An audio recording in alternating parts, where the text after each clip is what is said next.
If you use Apple Calendar to keep track of your schedule, connecting it to Dola AI can make planning your day much easier.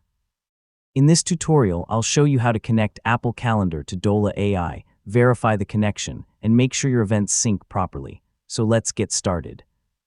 To begin, open the Dola AI website or mobile app and sign in to your account. If you don't already have an account, create one first and complete the initial setup before continuing. After signing in, navigate to the Settings or Integrations section. Depending on the version you're using, this may also be labeled as Connected Apps or Calendar Settings. Open the Calendar connection options to continue. From the available calendar providers, choose Apple Calendar.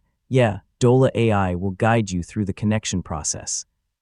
On some devices, this may involve using your Apple account or granting access through your device's calendar permissions.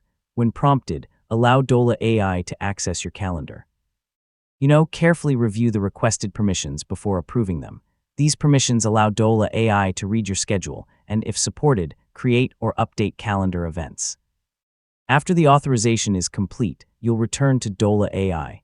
Look for a confirmation message or a connected account indicator showing that Apple Calendar has been linked successfully. Now create a quick reminder or calendar event inside Dola AI. Then open Apple Calendar on your device and check whether the event appears. If everything syncs correctly, your calendar connection is working. If you manage more than one calendar, review your sync settings and choose which calendar Dola AI should use by default. You can also reconnect your Apple Calendar later if you need to refresh permissions or troubleshoot syncing. And that's how to connect Apple Calendar to Dola AI. With your calendar linked, you can manage events, reminders, and daily schedules much more efficiently. If you found this guide helpful, don't forget to like the video, subscribe for more tutorials, and thanks for watching.